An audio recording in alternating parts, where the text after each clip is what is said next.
There are many arguments about the pros and cons of using animals in research. Did you know that? I do. I've heard. I've thought of those poor little mice. Ah, yeah, ethics. And those dogs and monkeys and children. This isn't about that. There's an easy pro. A pro argument is if the research is actually like veterinary research for animals. Okay, it's for them. Yeah. So people forget that one. You put one dog down, and this allows another 1,000 dogs to live. 1,000 dogs to live. Yeah, sure. 10,000. Sure. We will experiment with what happens with a car crash with this dog, so that we know that other dogs can survive. Should not get in cars. Another pro, if we're in a real hurry, like for pandemic vaccines, because some animals, their life cycles are very swift. We can watch generational change. We can develop things that will keep us going, or get us better, or keep us alive faster. Yeah, than we could in humans. So that's a pro. Yep, sure. Pro. One con, animal suffering, obviously. That is a con. There's a bit of that. Another con, animals can't provide or withhold consent. You would be surprised. I'm often surprised.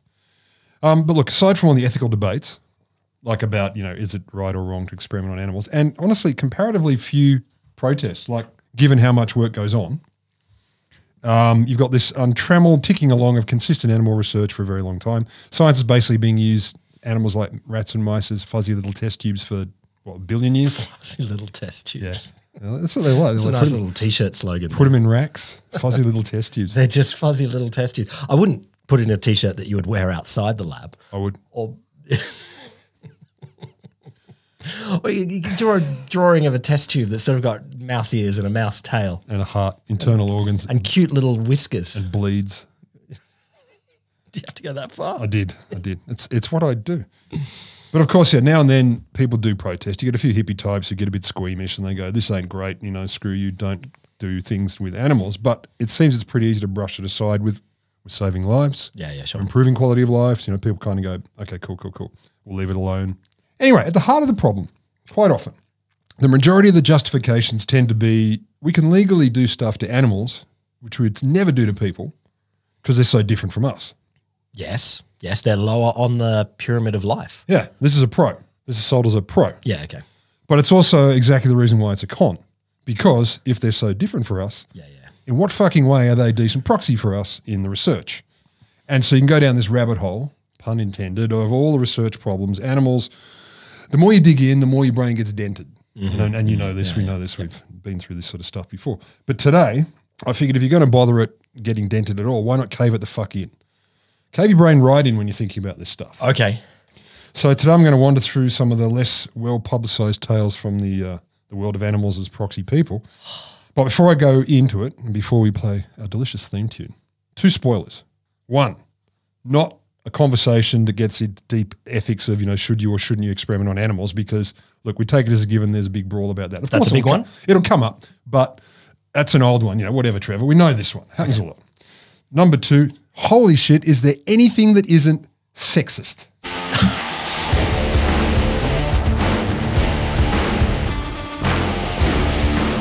Welcome to The Wholesome Show, the podcast that delights in waggling a disapproving finger at the whole of science. Oh, we do, don't we? Oh, don't we? I love to waggle my disapproving finger. We clutch our pearls at science. Regularly eat our scones and squeeze up our little noses. Okay. The Wholesome Show is me, Will Grant. And me, Roderick G. Lamberts. Okay, I'll set the scene. So there's a feature written by in the European Animal Research Association's February bulletin blog, whatever website, 2022 February. Animal research saves lives, so why do opponents say it's ineffective? That's the header. Ineffective, okay. Ineffective. It goes like this. One of the most common statistics used by activists to justify why animal research should be phased out or banned is the frequently quoted claim that 90% of animal tests are ineffective. So this is written by science people, and this thing. It goes on to say, the 90% failure rate claim is not actually disputed by the biomedical community. Of course not, because... Because, yeah, it's true. Yes. However, the gains we make with the 10% are so awesome that it's worth it. That's the gist. But basically what the people that don't like it are saying, look, a lot of the experiments that particular rat or that particular mouse go nowhere. Like nothing happened with that one. This is a thing that a whole bulk of science goes nowhere. Yep. Like this is the point of science, particularly in the experimental To go fields. nowhere. Like, That's why we science, to go nowhere. slowly, but repetitively. Over and over again. And involving a lot of people. So that one day we might get somewhere. Yeah. There you go. There's another T-shirt slogan. So that one day we might get somewhere. But That's a great T-shirt. So much of science will involve, saying, if I mix thing A with thing B, what happens? Taste weird. All right. Well, it's thing A with thing C, thing A with thing D, or whatever it is. You got to do a lot of stuff that doesn't get anywhere. Sadly, for those poor little mice, it means they might have died for not getting anywhere. Look, even if they died for getting anywhere, they didn't get anywhere. They didn't get anywhere. None of them did. But I do like the fact that they say, look, 10% is still excellent. So it's like, no, we're not arguing with the activists. They're right. 10% is still freaking excellent, life-saving treatments, et cetera, for people. Yeah. So another scene setter for this. What about failure to replicate studies and results? Okay, well, that's a bigger one. There's a bit of that. So here's one piece. It was written by a cancer research manager person from Monash Uni. They talk about a few things. One of them is a 2006 review. It looked at studies where medical interventions were tested on animals and whether the results were replicated in human trials. Oh, okay, so going from animal to human. Yeah, let's see how we've got a mouse that has a heart never dies. Drug. Let's see if the humans never die. Okay. So it showed that the most cited animal studies in prestigious journals like Nature and Cell, only 37% were replicated in subsequent human randomized trials. 37% worked in people. That's not terrible. Yeah. And another 18% were completely contradicted. Yeah, okay. So we're heading, 40? As you said before, we're a little bit different from animals. And we are a little bit different. Animals might be a good place to start, but they're not human. Oh, no, I'm going to tell you how they are. No, they're not. So that's in top-tier journals, Cell and Nature. So they go on to speculate that lower-tier journals are going to be worse. No, they're not. Yes, they are. They just speculated. They dropped the mic and wandered off on that one. Also talked about another review that found the treatment effect, either beneficial or harmful, an effect at all, from 6 medical interventions that were carried out on humans and animals was similar for only half. So the same effects, 50-50, Okay. whether good or bad, and both are useful in research, knowing if it's good or bad. And so basically they go on to emphasize the results of animal and human trials disagreed half of the time. You're like, yes, this is true. Yeah. So replication issues. Again, this is the point of science. A little bit, to get it right half the time. Well, to find out which time you got it right. That half. Top half. I got the top half right. Yeah. Bottom half, yeah. But to be fair, I mean, other sciences have had their replication issues. Yeah. Psych's got a dick kicked in the last few years with not being able to replicate heaps of big studies. Dick kicked in. That's the technical term they used when I saw the report in The Not all Economist. psych is male. It is... No, it's a metaphorical dick though. Okay. 2016 survey by Nature, over 1,500 researchers did a little survey on reproducibility. More than 70% of them have tried and failed to reproduce other scientists' experimental results. Yeah, okay. That's including a huge number of chemists, biologists, physicists, engineers, medical researchers, and earth and environmental scientists. The lowest of those, 62%, tried and failed to reproduce. So it goes up from there. Tried and failed. And more than half failed to reproduce their own experiments. Okay. So I got it once. I did it once, that's enough. There's plenty of recipes I've done once very well, and you think, okay, I've got it nailed now, and you don't read the recipe next time. So you come back to it, and it's not as good. I'd like to think these guys did read the recipe. Probably. But I don't know for sure. Maybe they were just like you, like that cake was perfect. And by cake, I mean bridge. Yeah. I'm going to build it So again what was it? from What memory. was it there for animals? That was the one in Nature and Cell. Replication 37% in humans and 18% contradicted. But this was also just looking for replication problems beyond biology and stuff. And there's a lot. So everybody, they got the problems. Yeah, okay. A lot of science. And there's a whole bunch of stuff that's out there about kicking the shit out of social sciences and psychology because, obviously we're a bunch of hippies and none of our stuff is real. Yeah. I don't agree with them. But none of this stuff that I've spoken about on the whole, except for the biology, requires death as an endpoint. Yeah, okay. For example, on the staple of most medical research, rats and mice. So there's a bunch of interviews that I'm not going to read out all the different sources because some of them I actually went to like actual journals. It was a weird week for me, but they're in the show notes. So there's an interview with a guy called Todd Preus. He's an anthropologist at the Yerkes National Primate Research Centre at Emory University. It's got monkeys there, though. Yep, they got monkeys. That's their slogan. Yeah. We got monkeys. They should run with that. They should. That could be another T-shirt for us, though. The Wholesome Show. We got monkeys. I don't think we do, though. No, we don't. I'd like monkeys. We don't have to, just to claim it. Yeah, okay. So he says basically, look, scientists, when they first started using animals in research over 100 years ago, they were not being regarded, particularly rats, as human stand-ins. They were actually studying rats because they wanted to understand rats. And I never thought of that. That is so good. I know. I have worked on the idea that the animals in research is all like, okay, this is a proxy for us. Yes, yes, they don't have all of our heart and lungs and brain, but we got to get something. It's just because let's find out about I'm just rats. here for the rats. Yeah. I'm just here for the rats. Dude, I never thought of that.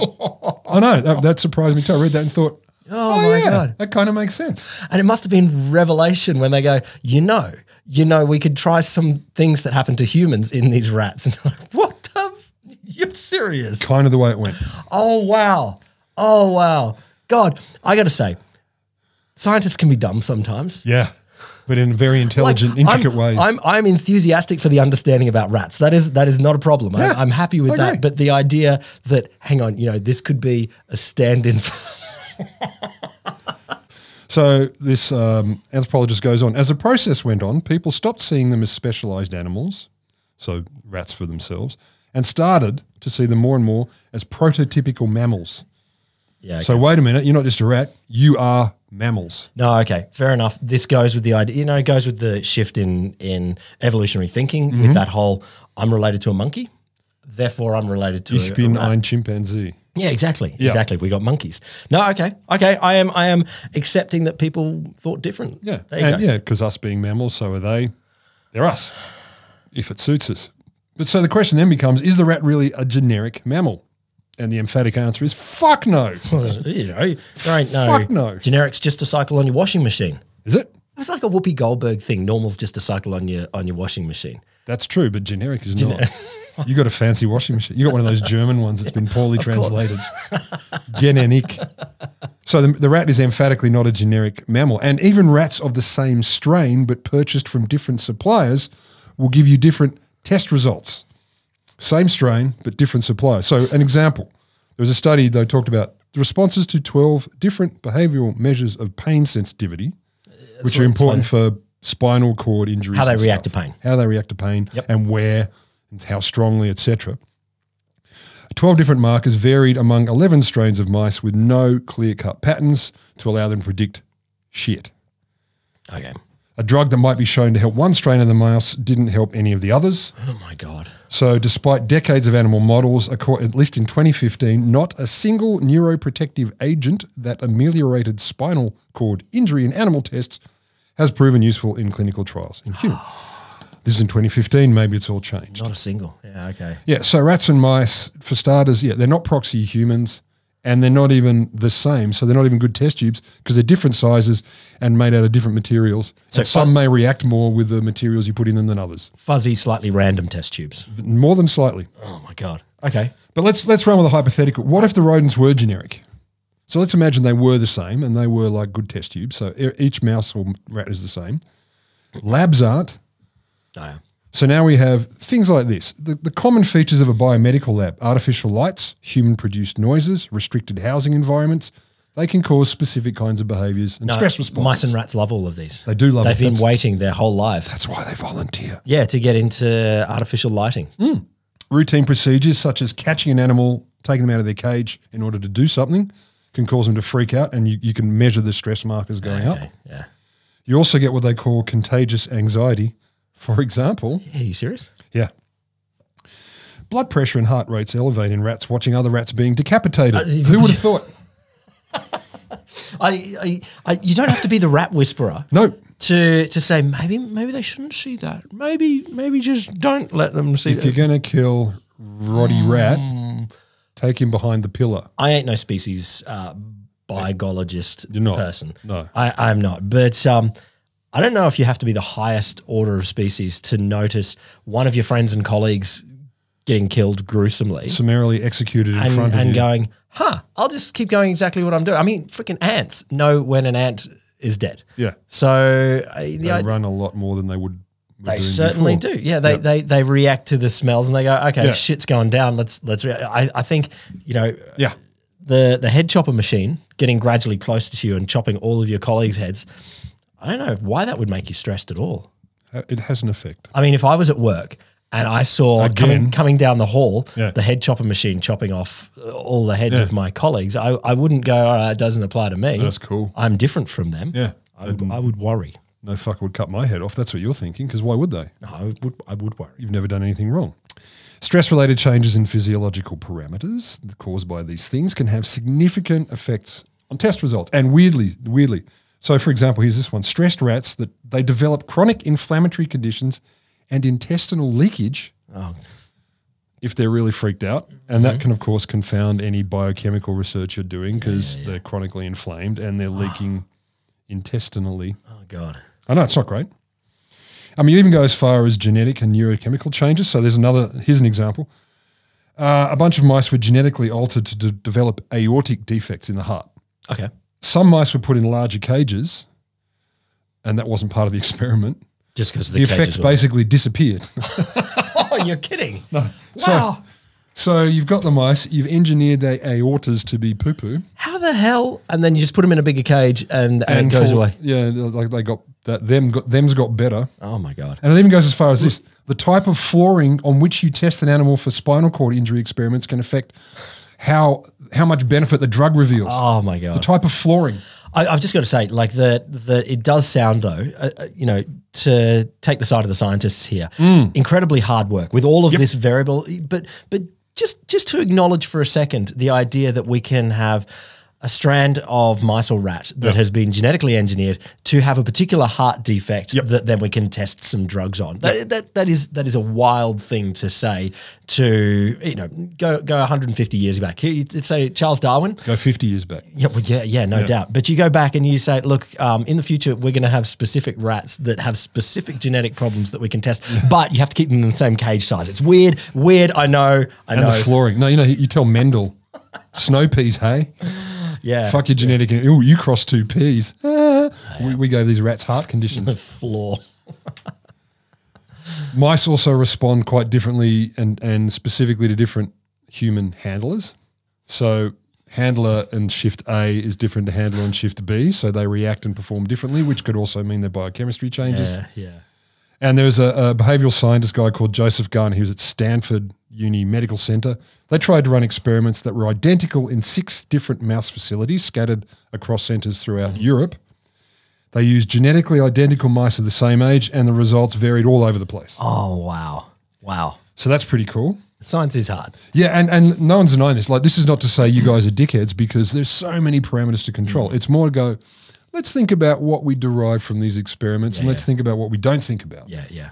This is why we're not talking about whether you should experiment on them at all or not, because there's so much going on. Here's my fave, though. This is actually what got me into this whole story. So years of experiments with rats and mice repeatedly showed, for something like 30 years, a drug called Rolipram could boost a molecule in the brain of the rodent that people with depression seem to have really low levels of. People don't have enough of this. You put it in a rat, it boosts those. Okay. Let's give it to the peeps. It'll boost it for them. They'll feel better. Maybe. Yeah. And it even worked on guinea pigs and chipmunks, because who doesn't want to experiment on a chipmunk? Anyway, so this was going. And so basically the researchers went, this is fucking gold. This is a game changer. A treatment that might work at doses 10 to 100 times lower than contemporary antidepressants. And it worked faster. Sure. So low dose, fast working. Sure, but you're still taking a pill. Like, yeah, man. It's just a smaller pill. Telling people it's just a smaller pill. Less goo. You don't like that? Sure. Okay. Would you rather take less? No, if you have to eat a kilo of medicine, I feel like that would be a challenging thing to do. No, you can't swallow it, you've got to eat it. And I would prefer 1 gram of medicine. Yes, of course. But in general, if it's like mostly a sugar pill and it goes from 10 milligrams to a kilo. I was going to go the other way down to like micro. A microgram. Yeah. So whatever. I don't care. You're taking that. Yes, if I have to take a kilo of the medicine, I don't want to. Well, you take less of it and it works better. That's what it was showing so far. Okay, cool. So smart thing to do, and this is smart, good science, human trials. Yeah. So it turns out no one could take a dose high enough without getting, as they put it, serious gastrointestinal distress. So as they put it in, obviously one of my favorite sources, as always, is The Atlantic. Years of hard work was literally getting flushed down the tubes. And it turns out Rolipram wasn't the only drug that found this out. Over the years, millions of dollars have been lost because vomiting cropped up as a side effect. And the real problem is mice and rats can't throw up. Are you serious? I know. Oh my God. And the quote that I like the best to describe this, their diaphragm is a bit wimpy. Their stomach is too bulbous. Their esophagus too long and spindly. Their stomach is too bulbous. Does that mean that it just can sort of expand and apparently, no matter what shit, it can just handle it in there? Apparently their diaphragm's not strong enough to force it out. Yeah. And the esophagus too long and spindly. So even if you could force it out, it just kind of it gets stuck in the garden hose. And they seem to lack the neural circuits that you need to trigger vomiting anyway. Well, I'm sure if you don't have the... Why would you have them? Why would you have them? Yeah. Yeah. Yeah. It's like I have neurocircuits for wings, but no wings, so it's what a waste. Look, I mean, it's just a body's way of getting stuff out of the feed hole. Yeah. And you can either go up or down. And maybe they just go all the ways go down. Well, they reckon quite a lot. They have extremely well-developed senses of smell and memory for reverse things. So if they do something horrible once, they don't tend to do it again. They do things like eat clay and stuff to try and calm it all down, apparently. But yeah, so rats and mice can't fucking puke. That kind of matters. It probably does. And when you think about this example, it just delighted me. I mean, not for the rats and mice, sounds terrible, but I thought, I'd never thought of something so basic. Like the scientist doesn't go, okay, these are going to be good proxies. Can they spew? Beyond rats and mice. Okay. Let's talk about strokes. So if you want to reproduce the pre-existing conditions of a stroke that you would see in humans, it's really hard to do in animals. Okay. Because most of them don't develop atherosclerosis. The artery gunk, bit artery gunk. In the heart. And in the gunk in the artery around the heart, feeding to the heart. They don't get artery gunk in the same way we do. Not at all. What if they eat junk food? Apparently they love that. Smoked durries and... Makes them fitter. Anyway, it's very hard to generate that in an animal, so that's a bit of a problem. So what they would do to do that, put little clamps and things on to mimic the restriction in arteries, which is not the same thing because you've got all these other conditions that come into play as well. Yep. So that doesn't work very well. And it means so far then if you can't introduce the predispositions within these animals, then the therapies tend to fail. Yeah, of course. And one source I read said 114 potential therapies initially tested in animals just for strokes failed. Wow. Because you just can't set it up that way. Yeah, wow. They ain't like us. Surely there's some animal that has a stroke. Probably dolphins. Well, you need a big-brained animal. Sloths have strokes, but you can't tell. I'll give you another one. This is a good one. NHPs, non-human primates. So there's a drug they were hoping would help with leukemia and other such stuff, an immunomodulatory drug.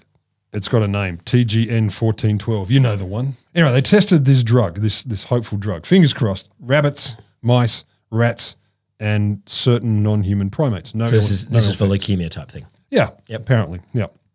One source didn't mention leukemia. Another source said it's leukemia. I'm like, okay, I'll go with leukemia. Because the other one just said it's an immunomodulatory drug, which apparently we need. Again. I haven't learnt that word yet. That's a good name for a band, immunomodulatory. No, it's not. We're immunomodulatory. No. So they were giving the non-human primates 500 That's not a bad name for a band. Non-human primates. Yeah. You're right. Non-human primates, specifically the cynomolgus and rhesus monkeys. So they were given 500 times the human dose for 4 weeks or more consecutively to see what would happen. Sure, but 500 times seems a lot. It is a lot. And they seem roughly the same size as us. No, way smaller. Rhesus monkeys, you could fit them in your pocket. They're adorable. Well, not quite. Are they those ones? Big fucking pocket. Yeah. Backpack. Yeah. Backpack. And they were chosen because they have particular receptors that really grab onto that drug like humans do. Very similar receptor. Yeah. But still we went with 500 times. Fuck yeah. And that went fine. So 500 times a dose, no side effect. All cool. And it's to do with the immune system, remember. Immune system, but also leukemia is a big part of it. Okay. Human trial time. You're going to tell me it works perfectly. Perfect. We have cured cancer here? We've cured cancer. Or? In this case, so 6 volunteers were injected with the drug, 2006. Within minutes, Shit. all of them had a cytokine storm. Oh, shit. Severe adverse reactions, catastrophic systemic organ failure. All of them. Oh, my God. They were kept alive, but with dramatic intervention. Jesus. So it turns out the one that was supposed to dampen the immune system, but in humans it had the opposite effect. So the cytokine storm was one of the things you heard a lot about in COVID. That's really wild, though. Where great. You go, okay, this one dampens. No, not dampens. Not There's a. Let's talk about the reverse. There's a drug that's quite useful in early parenting. Is it Valium? Pot? No, it's pot. no, it's not for the adults. It's for the kids. No, but it's an antihistamine and Fnergan. Yes, it's quite good for anything that's really itchy or something like that. But it's also a lot of parents will talk about it as a great way to do a long haul flight. It will calm. Knocks them out. It basically knocks them out, but it calms them bodily down for a long time, knocks them out. Yeah. But 10% of kids go the opposite. They open the door at 30,000 feet. They go open the door, and all stories are make sure you test in advance. Yeah, not on a plane. Not on the plane that you do the Fnergan. Or even a bus. I just remember that because I love the name. We're going to call it Fnergan. Fnergan is great. It's a sound effect. You know, all respect to Fnergan. It is. But it's the noise elephants make when their trunks are blocked. Fnergan. It's also like first gen antihistamine. It's like, no, we're going old school. We're going straight through to the brain. I love that. I'm a fan. Yeah, but okay, can I just go? Yeah. 6 people. Did they want to slow down a little bit and do like one person? Well, scientifically, that's abominable. It is. Well, it's not really. You could do one today, one tomorrow, one the next day. Fuck it, all at once. But anyway, the gist of all this is animals and humans often differ. No. And often in ways that would be crucial to, medical research, medical outputs, etc. And often ways we haven't realised until it's too late, like cytokine storms. But also, you probably didn't know this, but humans differ in ways that might be infinity crucial in medical research too. No. I know. No, we are all generic. Yeah, we are. We're all generic. Generic human. And what I like about it too is one of the most critical differences, usually you don't need fancy tests, complex procedures to tell. So basically, go get another cocktail, get yourself comfy. It's time to get sexist. It is not time to get sexist. That's not how we roll. Let's do this. No. We might explore and try to defeat sexism as only one podcast at a time. Only 2 mediocre white males can do. We might try that, but God, I aspire to be mediocre one day. It's like when people say I did a 35-hour week, and I'm thinking, how do you find that much to do? Kicking goals, aspiring hard. Working full time, man. Males versus females. Humans first. All right. We'll get to animals in a tick. Oh, no.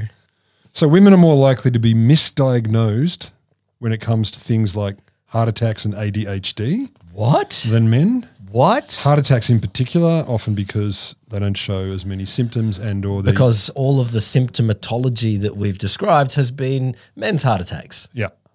Or men's ADHD. Or men's autism. Hard to believe. Or men's whatever. Impossible because science is unbiased and clear. Some drugs are more effective in men than women, including things like ibuprofen, naproxen. Are you serious? Apparently. No wonder I'm a big fan of ibuprofen and many women in my life are not so big. I did not know that. Here, have mine. I can't use it. So basically non-steroidal anti-inflammatory drugs, NSAIDs, apparently on average stronger in men than women or more effective. Huh. Is that just quirk of the drug or because we've just been choosing drugs that tend to be more effective in men? Bit of column A, bit of column B. Yeah, and there's probably a column C as well.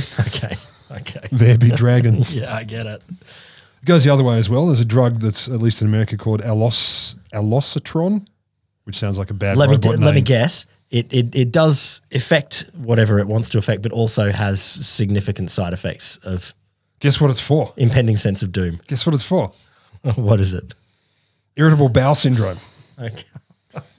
But it's only approved, at least in the US, for treatment in women because it's basically ineffective in men. Really? Yeah, they have different – their bowels are irritated for different reasons to us, which I can well imagine. Well, I guess – is it the patriarchy irritating one's bowel? I can imagine if the patriarchy was able, it would irritate a bowel. And let's be clear, I'm talking about biological sex here. We're not like the male-female distinction they're making here is biological sex, like actual biology here, not identification, etc. Because fuck knows how complex that could get as well. No doubt. And I don't have information on that. So Rebecca Shansky, so she's a neuroscientist at Northwestern in Boston. So did an interview with The Guardian. She says here, look, she's concerned about the approach taken by, in this case, neuroscience teams in the US, which incorporate both sexes in experiments, both biological sexes, But the way they do that is they work out what's going on in males and then they check in females. And basically the gist is male brains are normal and let's see how female brains deviate. Yeah, again. Hard to imagine, right? This is the generic washing machine. Yeah, it is. And the generic washing machine has a ding-dong and testes. A washing machine that has a vagina. That is not the generic washing machine. Oh my God. That is an unusual case. Thank you, science. Unusual case. Yeah. What do we do with more than half of this population? But it goes cellular. It goes to the cellular level, the differences potentially. So there was a researcher, 2016. She's a associate professor in a Department of Bioengineering in a vascular kinetics laboratory, Alyssa Klein. She was studying pulmonary hypertension, so lung hypertension. Yep. It's blood pressure that affects arteries in the lungs in particular, and using human cells that she cultured in the lab. So cells. Little bits of human. Yeah, not even tissues, so to speak, but like, or the lowest level of tissues you can get. Just the littlest bit of human that can Tiny be. tissues. Just the littlest bit of human that we can get away with. So she's doing the experiments and going, something weird going on here. I don't get it. I don't get what's going on. So they said, fuck, there's huge error bars. Why don't we just graph it male versus female? Yeah. Cellular level. Blood vessels in the lungs of people take up more, if they've got this pulmonary hypertension, they take up more glucose. They suck up more sugars or this type of sugar. She found the female cells metabolized the glucose in a way that changed a protein that was critical to the functioning of the blood vessel. Jesus. So boys didn't. A cellular biological Boy cells difference. didn't. Girl cells did. Whoa. So the sex of the cells mattered. I didn't think cells had sex. Nope. They do. How do you get baby cells? No, I knew that. Oh. Well, no, even then, I didn't think that sperms are actually boys. No. I thought they were a thing produced by men. I didn't assign a sex or a gender at the cell level. Yeah. I know. Chromosomes, I guess. Yeah. Well, look. Yeah. You learn something every day. Do you? I forget something every day. Is that the same thing? Yeah. No, one in, one out. It's That's true. We've got a quota. So basically Klein, the researcher, goes on to say, because we're grouping our sexes together, we're missing the difference and we're getting huge, wacky deviations. And as she said, she was shocked to see the difference at the cellular level was sex-based. Yeah, that's wild. Oh, but it gets genetic too. Let's go smaller. Okay. So study in Science in 2020. Over 13,000 genes are expressed differently between male and female biologicals. They also identified sex-based patterns of gene regulation linked to over 50 bodily traits and functions. So genetic differences. So people differ. Is the difference between these populations bigger than the diversity within the population? That's a good question. No, it is a good question. And yes and no.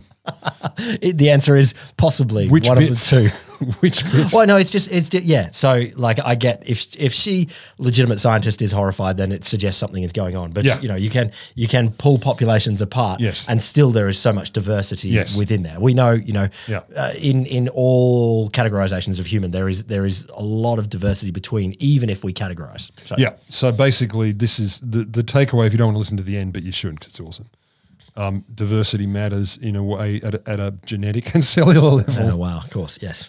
But we need to be careful because sometimes people get carried away with leaping to conclusions. So this is a good one. 2013. So Ambien, right? You've heard of Ambien in American TV shows. It's a sleep drug. Yeah. Take an Ambien, have a snooze, calm down. 2013, they discovered it lingers longer in the blood of women than men. Huh. So more drowsiness, there's cognitive impairment, more traffic accidents and stuff. Yeah, so it takes longer to process. Harder. Yeah. All other things being controlled for, like body size and stuff like that. Yeah, they scienced it. In 2013, they halved the recommended dose for women compared to men. Subsequent study, the FDA went, hang on a minute, it's body weight, not sex, as you just flagged. Yeah. Yeah. Yeah. But at least until 2019, reputable sources, like I was reading a Guardian article, they were still talking about it being a male-female difference. Yeah, wow. Okay. I can understand people getting confused. You know, it would be impossible to ask that question and impossible to correlate, try and work out how much of a dose to give people of different sizes. Yeah. You couldn't do that. It'd be impossible. You cannot tell size. Science has not worked out how to measure size or mass yet. No, not at all. But one day. That will come. There is a Nobel Prize. Humans on Mars and mass. They will work it out. Yeah. So what's the best way to go about this? So there was a CNN interview with a Chiron, I think you pronounced the name Hunter. Associate Director, Basic Translational Research at the National Institutes of Health Office for Research on Women's Health. So very thinking about this. And she says basically, look, we're saying here that not all researchers need to study sex differences, but all researchers really should consider how biological sex can impact the questions they're studying. So they're not being dickheads about it. They're not, for our white, angry, right-wing commentators, they're not being angry women saying it's all the problem. They're saying, pay attention to this, it matters. Maybe we could pay attention to a lot of things. That's going to take time. I think there might be some scope to just pay attention. Yeah. So we can all agree ladies and chaps differ, humans. What about sexism in lab animals? The default lab rat is male. That's the default. When they say, give us 400 rats, the brackets that no one says out loud quite commonly is boy rats. Oh, my God. Why? Why wouldn't it be 400 and you would go evenly divided? Or I get it. You're controlling your variables, and that's a variable. Yeah. And often it's unclear what sex the cells used in the labs are, the cells themselves. So we talked about that. And the degree to which female cells are underrepresented. The default lab rat, it's very clear, is male. So cells might be confusing, but at the rat level, yeah, you can see if you're a rat sexer. And I am. So as a study 2011. Neuroscience research, male animals were used 6 times more often than females. A follow-up in 2017, marginal improvement. Differences in behaviour. So greater awareness of sex in research as a variable is not just about whether it's female lab rats. It's about not taking the behaviour of a male rat as a baseline for all research. So Shansky, the woman I spoke about earlier, again, she's been looking into this stuff. She's been studying fear behaviour in mice. Typical fear response in mice is long thought to be freeze. Yeah, I mean, if you're mice freaks out, freeze. If you're seeing all of your friends getting decapitated, you freeze. Freeze, sure. So they can get a clean cut. Yeah, exactly. You wouldn't want them. Well, look, in fairness, if I'm about to get my head chopped off, what else are you going to do? I don't want to be that panicking person that it's going to take 5 cuts because you're writhing around. Oh, Christ! Like, get out the blunt sword for this guy. I have always thought, if you're about to get your head cut off, horror. Go for clean. Go for clean. Sorry. Nearly there. Well, how you doing? No, I'm cool. I end up occasionally on bad Wikipedia pages. Do you? Yeah, I like a bit of medieval torture device. I don't see that in you. And there's a little bit of the execution's gone wrong. He could have been a Sir Giles. I feel like they were all Sir Giles back then. And yes, it was definitely took multiple chops to do it. And I think he said something in the middle, like it was something like, if you could just like. Surely, as far as I'm concerned, if they do the first cut and it doesn't work, you're free. God has said you're free. You get one chop. You get one chop. God has said no, you're cool. Like that is definitely God speaking. If you live through this, you're free. I feel like one chop into the neck and it doesn't go through. I'm not sure I want it. I'm of the belief that I will do this myself. Could I please just finish this off? Give me the butter knife. I'll do it. Oh, fuck. And did you know that many executions still fuck up and shouldn't be done at all? Like, that's seriously, 9 other episodes. Yeah, absolutely. So Shansky, fear responses. They thought a typical fear response in mice was freezing. Turns out female mice, different often. They do an escape thing. They try to escape boxes. They run. They're showing it differently. Fuck yes. So if you're looking for drugs that reduce fear to So the males blinded by the lights, panic, stand still. Women are like, get me the fuck out of here. I'm done. I'm gone. This is terrible. I'm leaving. So you're looking for drugs to treat things like PTSD and you're looking for fear responses and changes in that. But that's not what you should necessarily be looking for. Yeah, of course. So basically, if you base your interpretations in the behaviour of male mice, you might misinterpret female mice. I'm not done. Nature, the magazine, August Journal, 2010. Authors surveyed nearly 2,000 animal studies from the year before. They found male bias in 8 out of 10 biological disciplines, and some were huge. Neuroscience, 5.5 males to 1 female. That was the ratio. Pharmacology, 5 to 1. Physiology, nearly 4 to 1. And 75% of studies in 3 of the most highly cited immunology journals did not specify if it was male or female animals. Didn't even say. Look. Well, we didn't look. Animals. Could have been lots of women. Yeah. Surely it was exactly whatever you want it to be. Were they male or female? We don't see male or female. There you go. Yeah, it's what was correct. The correct response. I'm not telling you what we did. That does come up. Another check, the Web of Science, which is a big deal in science research, 2009. How many studies used female mammals compared to the prevalence of the disease in women in the real world? So proportionally, how much does this affect actual humans so in the if real this world? was a disease that was 80% breast cancer, 80 or 90% women, and we should. How many animals proportionally were used in the studies? Yep. Went really well. By really well? I mean, terrible. So diagnoses for anxiety and depression. So they're more than twice as common in women than men. Less than 45% of animal studies used females. There might be a reason, non-biological reason, that anxiety and depression. It might be, but let's not test it. No. One thing's for sure, if we're not sure, definitely don't test it. Women have more strokes and they have poorer functional outcomes. 38% of animal studies into strokes used women. Some thyroid diseases, 7 to 10 times more likely in women. Just over half of the animal models were female. Oh my God. They found rodent studies into the effects of drugs on behaviour use males almost exclusively, despite there being well-established differences in the way men and women absorb and excrete drugs.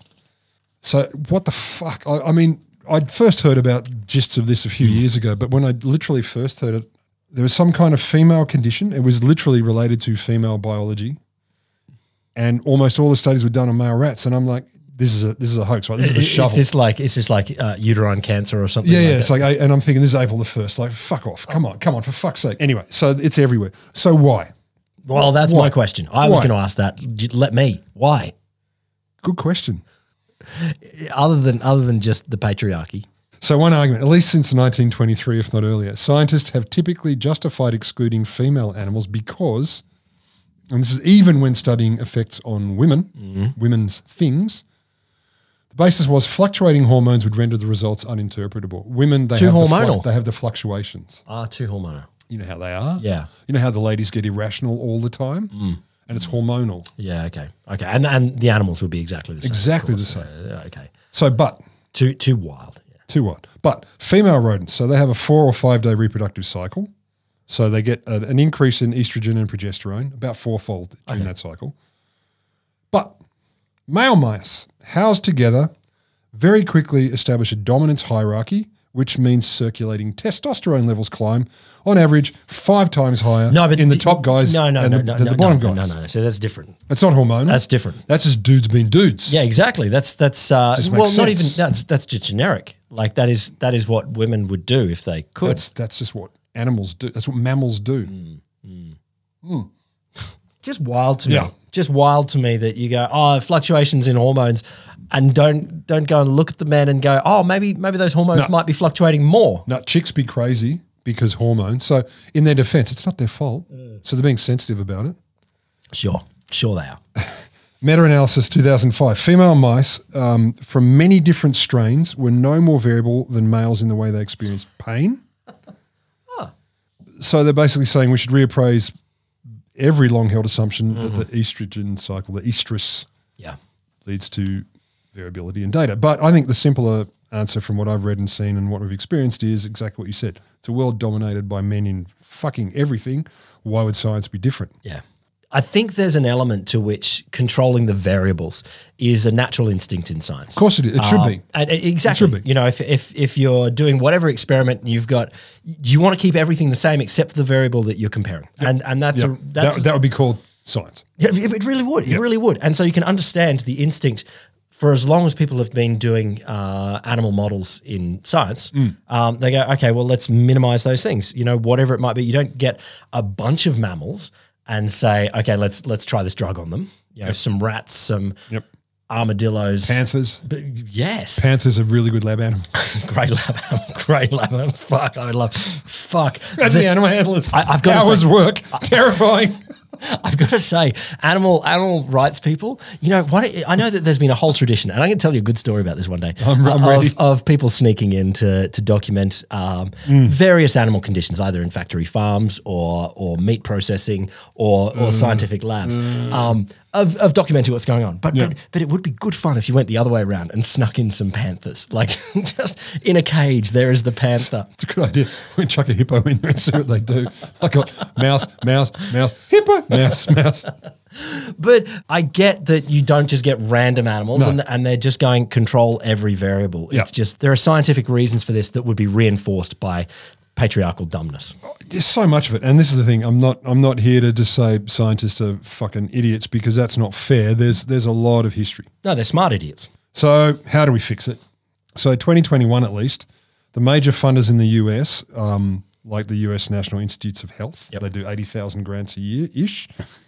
They've required the research has to take account of sex as a biological variable. So you've got to, if you get the money, you've got to measure it. You've got to address that. You've got to address it. They've also required you've got to include male and female animals or cells in the design of the research, or provide very strong justification for not doing so. So male or female? Male and so you've got to either balance it out or say very compellingly why not. So if you are looking at uterine cancer or something, or anything, it's just shocking when you start looking systematically at a few things and you go, I'm not surprised. Like this thing here, we had mice, and it's like, oh, well, you didn't report on male or female, or didn't report on how many of them we used. It's wild to me the things that you notice about otherwise good science that just misses bits. My PhD, one of the things I was doing a statistical test. And I hadn't used it before, and it said, you need a large N. And I said, cool. I'm just going to find out what a large N is. Nowhere. You got to be careful. Safe search off or nowhere. Oh, I did both. Still didn't help me with stats. Other things, learnt a lot. Yeah. So another one is a suggestion. Journals should mandate that you state the biological sex of lab animals. Okay. Just fucking say it. Interesting also, and this is my phrasing of this, Shansky again, who I've mentioned earlier, being wary, ironically, of over-wokeness in a sense, because in neuro research at least, the ways in which male and female brains differ may have been under-investigated because there's a backlash against the idea that there could be male-female differences in brain biology. I accept. And that's tricky. I accept this is a totally tricky minefield. Very tricky. I don't even have the language to be able to describe the trickiness there. No. That we in humans it's complicated. And then you go to lab animals, it's less complicated, but doesn't mean there isn't a bunch of our projections on here. Yeah, and look, she brings up good points. Like, if you mention it at all, then it could be weaponizing misogyny and all this sort of thing, as you'd expect. But I like the final quote. Maybe though, it is potentially useful that you could abandon the male-female label and instead go with it could be just reporting on chromosome difference, or just reporting on some has uterus in the mouse or not, or whatever it is. But I mean, with neuro research, at least she's saying, look, there probably are, and it shouldn't be terrible to find out as long as you're not treading on other bombs. As she puts it, there's nothing anti-feminist about saying neurobiology in the female brain might be different. But of course, it's easy to pervert that. You know what? I don't know. I don't know. The thing, when there's difference, there's difference. The fact is, the fact is a fact. But the interpretation, the absorption, the reason how you got there, the biases that came into play. Sure. Another story. I guess it comes down to that difference. Is the differences between groups worth looking at, or that there is more diversity inside that group? And the answer is sometimes. Totally. Yeah. Look, it's not straightforward. I think just because it's complex doesn't mean we can't agree. Do meaningful things. And maybe one of the big things here is stop the idea of language proxies. That we could just describe what it is, and then we can infer what that means in different senses. Then we're talking so many variables, though, like, as you said. So is it brain that has uterus attached, so to speak, brain that doesn't? Oh, God. Ones that has one or the other, one that has none. Or of course, chromosomes, and it's not just for humans. I don't know what it is for mice. It's not just XY or XX. There's other chromosomal possibilities. ABXQ. Mice? Oh, yeah, ABXQ. You know the one. You've seen it 1,000 times. Again, another good band name. ABXQ. It's all right. Another solution that's been offered is genetically modified lab rats and stuff. Yeah, they are, aren't they? Well, there's been a lot of enthusiasm, and it has happened. So you get transgenic mice where you put a little bit of human flavour into a mouse. Yeah, I don't know. Oh, no, it's great. It's great. It's great. You see what happens. But, of course, turns out when you do that, sometimes a human gene within a mouse body acts differently to the way it might act inside a human. No, how could that be possible? Oh, I love it. Like this is a great example here. A crucial protein controls blood sugar in humans is missing in mice. So you whack it in there, And it has the opposite effect in mice. Do you know, yeah, there's often neuroscience researchers who will say, the brain is shockingly complex, like shockingly complex. I've heard rumors. And it really does say that the biology that we invented as a science 150 years ago, and then, there was 100 years of getting, discovered. Yeah, we got better and better at understand. I feel like more and more it's just unearthing more complexity. Yep. It is just more and more like, you see all that stuff on how many ways proteins can fold. And it's like, 11. I don't know if we have the capacity as a species or as a system to be able to understand some of this complexity. And at the back of that sort of thinking seems to be, surely there's a simple answer to my complex question. It's like, maybe there isn't. And accept that. Yeah. Yeah, but that doesn't give me my permanent treatment for all male problems. And female problems as well. Like sadness. Yeah, sadness. Another one, why not just use different animals? So how do you get around non-puking rats? You use shrews. What? Yes. Shrews. They're tiny, they're very mammalian, and they're very small, they're easy to grow, and they can throw up. Yeah, lucky them. Lucky them. Look how useful you are to us. That's great. You can imagine animals talking to each other. Yeah, one thing you don't want to be is useful to humans. Fuck. Don't be horrible, but don't be useful either. Yeah. Just be meh. Or you could be like useful in ways. It's like I am just like their hair, so I could be their. Look how lush they made me. Yeah, exactly. I can test their next to the bald rat going, fuck it. I'm a bald son of a bitch. Or it's like, or I've got feet exactly like humans. I can test all of their cool shoes. But yeah, no, you don't want to be like testing them. You want to be not too human-like, and you don't want to be anathema to humans either. You want to be just meh. Other ways to get around it, human cell cultures, as long as you be careful of that. Simulations, computer Be models. careful. By be careful, yeah. What do we mean here? Sex the cells. Well, yes, all right, but don't accidentally grow a human in a lab, or don't accidentally do that deliberately. Cross the boundary of using a. It's like the human brain cells that we've cultured in a lab. I'm okay with that. Woo. People come up to me and they say, "Hey, Rod," I go, "Yep." So, how do you feel about cloning a non-higher functioning version of yourself to harvest for organs? And I'm like, yes, please. Where do I sign? But you have to look it in the eye every time you harvest it. I'm okay with that. You have to go into that lab. I will cut deep. And he's dressed wearing your clothes. Okay. I get a free organ with no rejection. He looks exactly like you. He doesn't have a brain dead. Yeah, exactly. That's fine. And you can see inside that he's got no brain. Like they don't put the lid on. Yep. But otherwise, he's got your glasses. He's got your shirt. My sassy sense of style. I'm okay with that. Your heart's going to explode in a month, or you can just cut into this dead lump of meat and get a new heart. I'm like, I'll take the new heart. Give me the scissors. No, I'm cool. You use scissors, don't you? I'm cool. Dying is the only good thing left. Oh, that's terrible. No, it's the last great adventure. What about retirement? That's the second last great adventure. Podcast success before retirement and dying. Third last great adventure. A house in Byron Bay. Yeah, fourth last. Okay. There's other great adventures. I'm just saying. Getting a cult where you know we're not allowed to resist dying unless everyone can get it. Otherwise, I'm not on that team. I'm completely selfish. I'm not going to murder you to not die. Probably. Simulations are another suggestion. Of organs? All kinds of things. Like you can I can't harvest a simulated organ. No, you can't, but you can learn stuff about it in theory via simulations. Simulated rats. And of course there's human volunteers, but there's a lot of problems with human volunteers. Like often you can't allow them to volunteer for many ethical reasons. And we shouldn't. Yeah. No, we shouldn't, but it's a suggestion to fix the problem. But I think the bottom line is we got to call out and address the assumptions about why we use animals at all. And one of them is sunk costs. Because we have a huge inertia in using animals as human substitutes. And whether we think about it or not, and with the best of intentions, entire scientific communities are built around it. Entire parasite industries are built around supplying animals, looking after them, training lab techs. It's habit. Yeah. We have strong habit. We also have at times journals that would not accept studies unless they were done on mice, for example, specifically, because Dothraki style, it is known. That is what you should do. Yeah, of course. And there are times where journals and also some funding agencies actually expect it. Yeah. So this can't be true. You didn't do an animal study. Yeah, okay. So this habit and this tradition, this is very strong. I'm going to go with maybe on that one. I'm believing you. I'm believing you. There's a whole habit. There's an industry and there's journals surrounding this.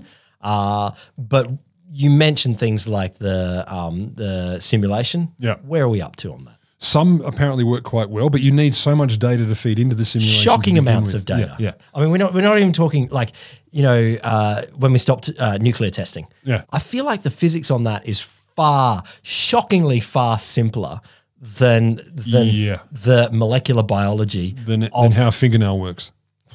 Yes, a fingernail, and we're not even doing a fingernail here. Yeah. Of a mouse or a rat, and the use of a chemical in there. Shocking differences in simulation ability. I feel like we are not there. We're not there yet, but there are some experiments and there are some areas in which that does happen. But bottom line, obviously, and you kind of flagged this, the shocking amounts of data, I just say we'll just use AI. It'll be fine. ChatGPT. I mean, there was a pre-ChatGPT model that was inventing new proteins. Yes, maybe. Solved. I am so skeptical because we fixed it. Like the ways that ChatGPT is happy to just go on and, here's an answer. This will work. I feel like swallow a kilo of kerosene and eat your dog. Boom, no more cancer. And I feel like ChatGPT is going to advise us to eat a kilo of ibuprofen and shit yourself until you bleed out is going to be next month. But in July, it'll be better. ChatGPT 17.